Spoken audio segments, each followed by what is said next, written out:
안녕하세요. 친절한 제스입니다. 이번 주 한눈에 보는 미증시 시작해 보도록 하겠습니다. 오늘 주로 말씀드릴 내용은 미국 차트 분석가 의견인 엔비디아 하락 장악형 패턴, 증권사 리포트 엿보기 빅테크 쏠림은 어떤 방식으로 확산될까? 이 두 가지 리포트에 대해서 집중적으로 말씀드리도록 하겠습니다. 먼저 지난 금요일 3대 지수는 하락했습니다. 핵심 키워드는 고용보고서 그리고 엔비디아 장중 급락입니다. 먼저 장 초반은 고용보고서가 발표되면서 상승 촉매제 역할을 했는데요. 비농업 취업자 수가 예상치보다 큰 폭 상회했지만 이전치가 낮게 수정되는 모습을 보였고요. 시간당 평균 임금이 예상치보다 낮게 나오고 실업률이 예상치보다 높게 나오면서 주식시장에서는 긍정적으로 평가되면서 상승을 보였는데 엔비디아가 오전 11시경 장중 급락을 하면서 나스닥 종합지수와 S&P 500지수가 덩달아 하락세를 보이는 모습을 보였습니다. 엔비디아는 장중 매물로 5.5% 하락하는 모습 보였는데요. 차트를 보여드리자면 이와 같습니다. 엔비디아 5분 차트인데요. 먼저 갭상승으로 기분 좋게 시작을 했는데 오전 11시경부터 하락세를 보이면서 여타 반도체 기업에도 영향을 미쳤습니다. 인텔이 4.66%, AMD 1.89% 하락하면서 필라델피아 반도체 지수는 4.03% 큰 폭 하락하는 모습을 보였습니다. 이 부분이 나스닥 종합지수와 S&P 500지수의 하락에 가장 큰 영향을 줬다라고 할 수 있겠습니다. 엔비디아에 대해서는 미국 차트 분석가 의견을 통해서 좀 더 자세히 말씀드리도록 하겠습니다. 주요 지표 추이를 보시면 눈에 띄는 것은 금과 비트코인입니다. 지난 한 주 투자 자산으로서 가장 높은 상승률을 보였는데요. 비트코인은 9.35%, 금은 4.28% 상승하면서 사상 최고치를 경신하는 모습을 보인 것이 눈에 띄고요. 3대 지수는 소폭이지만 주간 하락을 보이면서 마감했습니다. S&P 업종 ETF 주간 등락률을 보시면 유틸리티 업종이 가장 큰 폭 상승을 했고요. 올해 상승을 주도했던 경기소비재 통신서비스 기술업종은 주간 하락을 보이는 모습을 보였습니다. 이번 주 체크포인트는 3월 FOMC를 앞두고 인플레이션 지표에 시장은 큰 관심을 보일 것으로 보이는데요. CPI가 12일, PPI가 14일 발표됩니다. CPI에 대해서 바로 자세히 설명드리도록 하겠습니다. CPI는 3월 12일 개장 전에 발표가 되는데요. 보시면 헤드라인 CPI 전월 대비만 이전치보다 상승할 것으로 보이고요. 헤드라인 CPI는 3.1%로 같을 것으로 예상하고 있는 상태입니다. 그런 CPI의 경우에는 이전치보다 낮아질 것으로 예상하고 있는 상태인데요. 지난 1월 CPI 때처럼 예상치를 상회하는 결과가 나온다라고 하면 3월 FOMC를 앞두고 시장에 큰 압박을 줄 것으로 예상됩니다. 현재 기준으로 인플레이션 나우 캐스팅을 보자면 4월에 발표될 3월 CPI를 보면 헤드라인 CPI 전년 대비만 이전치보다 높을 것으로 보이고요. 나머지는 하향 안정화 될 것으로 예상하고 있는 상태입니다. 얼마 남지 않은 3월 FOMC를 앞두고 현재 3월 FOMC에서 금리 동결 가능성은 96%, 25bp 인하 가능성은 4%로 금리 동결할 것으로 대다수 얘기하고 있고요. 연간 추이로 보자면 6월에 첫 금리 인하를 시작으로 총 4차례 100bp 인하를 예측하고 있는 상태입니다. 3월 FOMC에서는 점도표가 나오기 때문에 올해 금리 인하 계획의 명확한 기준이 나올 것으로 예상됩니다. 그 다음은 최고치를 경신한 금 일간 차트입니다. 금의 경우 최고치를 경신하면서 가파른 상승세를 보이는데요. 중기적으로 투자자산 포트폴리오에 일정 부분 넣는 것이 좋다라는 의견이 많습니다. 금의 상승은 금리 인하 기대감과 달러와 약세로 인해서 최고치를 경신했다고 할 수 있겠습니다. 주간 차트를 보자면 더 명확해지는데요.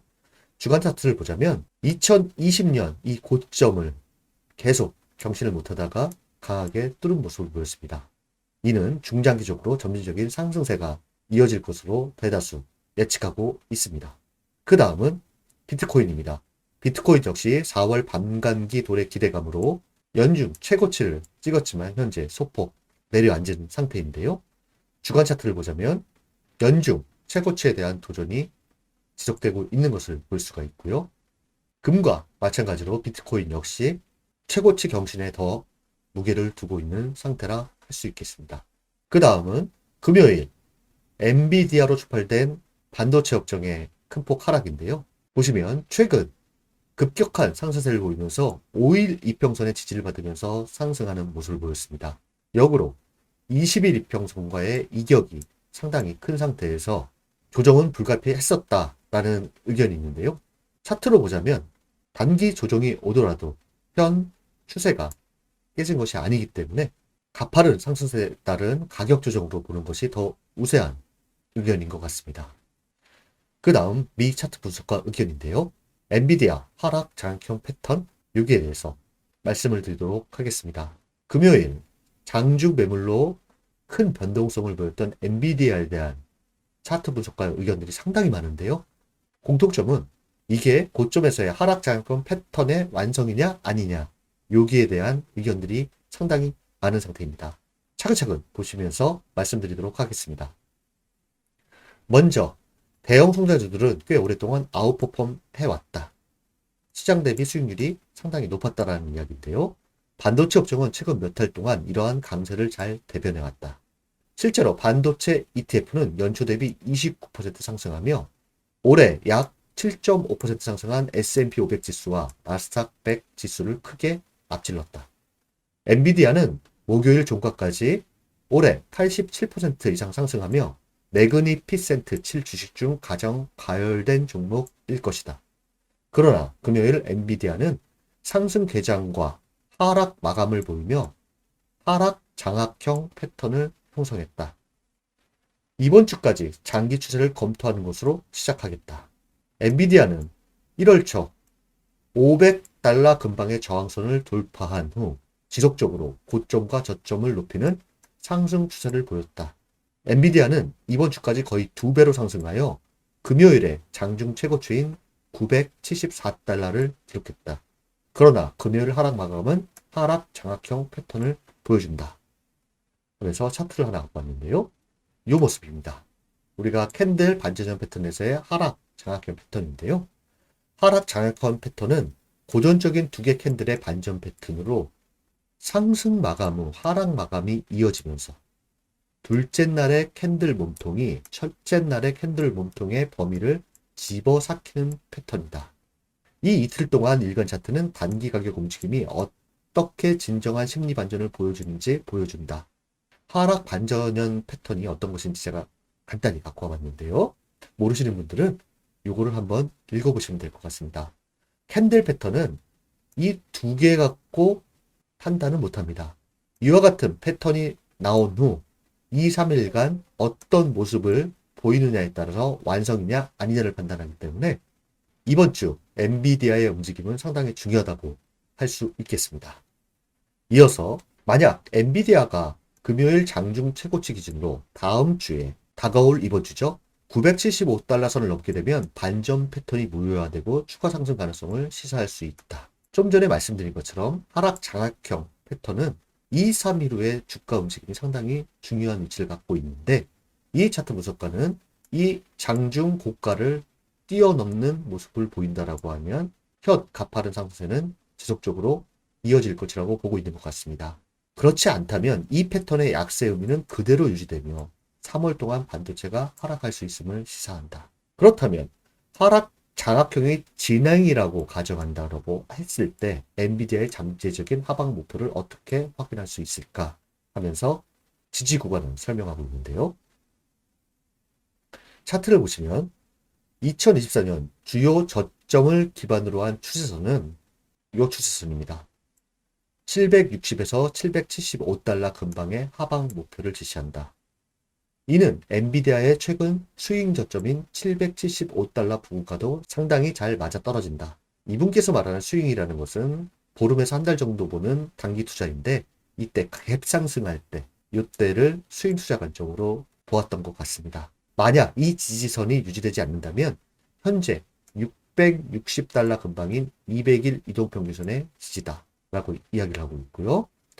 그 다음 보시면 피보나치 분석을 갖고 왔는데 초기 하락 목표가는 $750 근방이 될 수 있고, 이는 2023년 10월 저점 대비 최근 고점인 $975 근방까지 38점이 되돌림을 의미한다라고 합니다. 6인데요. 200일 이동평균선은 50% 되돌림 수준인 $682 근방과 잘 맞아떨어지고 있어 잠재적인 하락 지지선으로 부각되고 있다. 1차는 올해 상승 추세선과 피보나치 38.2 조정 구간인 $750 근방, 2차 지지선은 200일 이평선과 피보나치 50% 상승 조정 구간인 $682 근방이라고 이야기를 하고 있습니다. 그러면서 이 차트 분석가는 엔비디아와 같은 차트는 더 높은 고점과 더 높은 저점의 패턴인 상승 추세라고 생각한다라고 합니다. 하지만 엔비디아뿐만 아니라 S&P 500, 나스닥 100에서도 하락 장악형 패턴을 발견함으로써 단기적인 가격 조정이 실제로 투자자들이 놀라게 할 수 있는 더 광범위한 하락으로 나타날 수 있음도 간과해서는 안 된다. 요약하자면 현재 엔비디아와 S&P 500, 나스닥 100에서 상승 추세 말미에 나타나는 하락 장악형 패턴이 나왔는데, 이거의 완성이냐 아니냐는 이번 주 움직임에서 결정될 것이고, 이번 주 하락 조정이 좀 더 이어진다라고 하면 엔비디아의 1차, 2차 지지선은 이와 같다라고 분석을 하고 있습니다. 이번 주의 모습이 하락 장악형 패턴의 완성이냐 아니냐의 중요한 한 주이다, 이렇게 요약할 수 있겠습니다. 미국 차트 분석과 한 개인의 의견이 참고 정도 하시면 좋을 것 같고요. 그 다음은 증권사 리포트 엿봅니다. 빅테크 쏠림은 어떤 방식으로 확산될까? 란 리포트인데요. 하나 둘 설명드리도록 하겠습니다. 신한투자증권의 리포트인데요. 강세장이 진행되는 과정에서 주도주 수급 쏠림은 잘 해소되지 않는다. 매그니피센트 7의 독주가 이어지면서 주도주 수급이 소외주로 언제 확산될지 여부에 대해서는 과거로 봤을 때 이익 개선을 주도하는 주도주는 강세장에서 아웃퍼폼을 멈추지 않았다. 시장 대비 수익률이 높았다. 쏠림이 구조적으로 해소될 조건은 경기 침체나 급격한 금리 인상으로 인한 약세장 전환, 혹은 기존 주대주의 이익 우위가 다른 섹터로 넘어가는 것인데, 이 쏠림이 해소될 두 가지 조건이 충족되긴 어려워 보인다라고 이야기를 하고 있습니다. 이때는 96년 테크 버블 시기고, 이때는 2016년에서 21년 주도주를 보여주고 있는데요. 이 주도주가 장기적으로 상승을 보이면서 꺾어지는 지점은 주도주의 기업의 이익이 상실되거나 약세장에 진입하면서 주도주들이 밸류 부담으로 인해 약세장의 낙폭을 크게 만드는 요인이 된다라는 이야기를 하고 있습니다. 그 다음 보시면, 그러나 주도 테마 내부에서는 순환이 나타날 수 있다. 미국 증시가 본격적으로 달리기 시작한 1996년, PC를 대변하는 마소와 인텔, 그 다음 시스코 통신장비, 동아시아 위기 이후엔 반도체와 여타 소프트웨어 기업들이 순서대로 주도주의 자리를 차지했다. 이들의 주가는 강세장 내에 엎치락뒤치락을 거듭했는데, 흥미로운 것은 버블이 정점에 달했을 때 주가 상승률이 거의 비슷했다라는 점이라고 합니다. 이는 주도 테마 내부에서 순환이 일어난다는 점을 시사하는 데이터들이라고 합니다. 차트를 보시면 주도 테마 내부의 순환이 이와 같은 기업에서 나타나면서 엎치락뒤치락 상승을 하되 정점에서 누적 수익률이 만나면서 꺾이는 모습을 보였다라고 하고요. 여기는 우리가 잘 아는 팡 시대의 주도 업종들의 차트, 역시 정점에서 주도 테마 누적 수익률이 모두 만남과 함께 하락세를 보였다라는 것을 차트로 보여주고 있습니다. 그 다음 보시면 빅테크의 뒤를 따라갈 후속 주자에 관심을 갖는데, 그것이 사이버 보안과 클라우드라고 합니다. 개별 업종 단독으론 반도체만 독주한다던가 하드웨어만 독주한다던가 장기간 빅사이클을 견인할 수 없다. 현 상황을 대입해 본다면 AI 반도체만 발전한다고 능사가 아니다라는 표현으로 바꿀 수 있다고 이야기를 하는데요. AI 랠리 생명력이 길어지려면 광범위한 소비자들까지 AI를 활용할 수 있도록 하드웨어와 소프트웨어도 같이 발전해야 한다. 초대형주만 부각됐지만 범 AI 테마에 속한 다른 업종, 사이버 보안, 클라우드, 서버, 하드웨어, 기업들도 아웃퍼폼 대열에 합류하고 있다. 과거 주도 테만의 순환이 반복됐던 경험을 참고한다면 강세장 연장을 생각하는 투자자는 해당 업종에서 장기 투자 기회를 적극적으로 탐색할 시점이다라고 이야기를 하고 있습니다. 현재 AI 반도체 업종만 상승을 주도했다라고 하면 과거에 비춰봤을 때 AI 테마에 속한 다른 업종들이 엎치락치락하면서 같은 누적 수익률을 보였을 때 정점을 나타냈기 때문에 이와 같이 사이버 보안, 클라우드, 서버 하드웨어 테마에도 중장기적으로 관심을 가진다라고 하면 좋은 수익을 기대할 수 있다는 리포트입니다. 즉, 강세장이 진행되는 과정에서 현 AI 주도주는 중간, 단기 조정은 있을 수 있지만 중장기적으로 전체 시장 대비 높은 수익률은 지속되는 경향이 많다. 이렇게 요약할 수 있겠습니다. 좋은 리포트라 생각되고요. 참고 정도 하시면 될 것으로 보입니다. 그 다음은 대표지수 차트입니다. 먼저 S&P 500 지수인데요. S&P 500 지수, 나스닥 지수, 다우존스 지수 다 20일 이평선 기준으로 현 가파른 상승세가 지속되는지 아닌지를 판단하는 것이 차트로 보면 가장 간단 명료하지 않을까 생각됩니다. 그 다음은 빅스지수인데요. 빅스지수는 이 16일 기준으로 보시면 좋을 것 같습니다. 현재 200일 이평선 저항권에 있는데요. 16을 돌파 후 안착한다라고 하면 현 이 단기 가파른 추세선 및 20일 이평선을 하향 이탈하는 단기 조정으로 예상하면 될 것으로 보이고요. 그 다음 나스닥 지수입니다. 나스닥 지수 역시 현 요 가파른 상승 추세랑 맞물리는 20일 이평선을 기준으로 이탈 시 좀 더 깊은 조정, 지지 시 견고한 모습 이렇게 보시면 될 것으로 보이는데요. 현재 최고치 경신 및 안착을 위한 과정 속에 있다라고 할 수 있겠습니다. 그 다음은 QQQ 나스닥 ETF입니다. 역시 21일 이평선 기준으로 보시면 될 것으로 보이고요. 그 다음에 다우존스 지수입니다. 다우존스 지수는 지금 21일 이평선을 중심으로 좁은 범위의 움직임을 보이고 있는데요. 20일 이평선 이탈 시 상승하는 50일 이평선에 이탈이 없는 한 중장기 상승 추세는 유효하다. 이렇게 판단할 수 있겠습니다. 이번 주 미증시는 3월 19일, 20일 있을 3월 FOMC를 앞둔 상태에서 CPI와 같은 인플레이션 지표에 시장은 크게 관심을 가질 것으로 보입니다. 또한 이번 주는 AI 테마 주도주인 엔비디아가 금요일 장중 급락하는 모습을 보였는데요. 이번 주의 움직임이 하락 장악형 패턴의 완성이냐 아니냐에 중요한 모습을 보일 것이다 라는 미 차트 분석가 의견 참고하시면 좋을 것 같습니다. 이번 한 주도 여러분들을 응원합니다. 감사합니다.